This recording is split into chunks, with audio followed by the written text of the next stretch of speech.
we got kind of a cool plan going, and it's basically rewarding people to do what our grandparents and our great grandparents did, which is to work together. And that makes sense, actually. And this is not like a unique thing.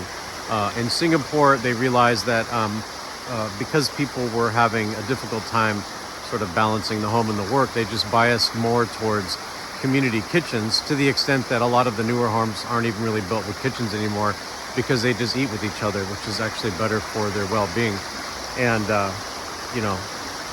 your typical American has a hard time with that, because we're conditioned to be successful and happy within each of our own little McMansions, which works for some people but not for all.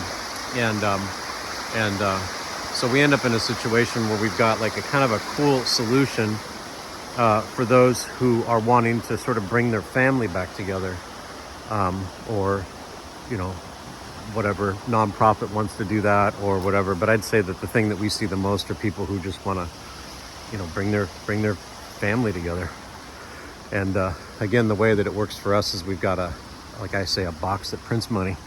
It's just a business model that rewards people to collaborate, and then there's actually additional benefit if you're savvy about it. You can do nonprofits or whatever. But anyway, the thing that stands out to me is that this creates something of a tension within the families of those that are seeking their own little utopia.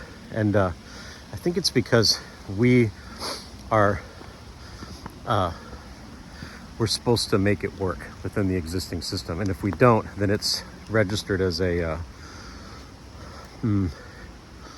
as if we failed. And so, like, if somebody is saying, well, I want to be part of this little like cool cohort, then the other family members are like, wait, why are you doing that? Why can't you just do it by yourself? It becomes this sort of a byproduct of how we are, I don't want to say gaslit, but it's kind of like we're manipulated into believing we should be able to do it all by ourselves. And if we decide we're going to do what our grandparents did, then it's some sort of failure. But it's not, actually.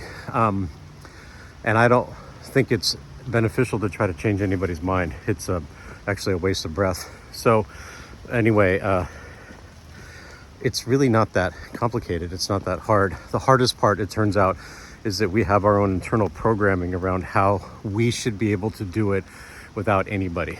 And life is difficult to the extent that we believe that that's true. And then as soon as we say, wait, maybe I could use some help, that I don't have to buy at full retail every single time, that's when life gets a little bit easier.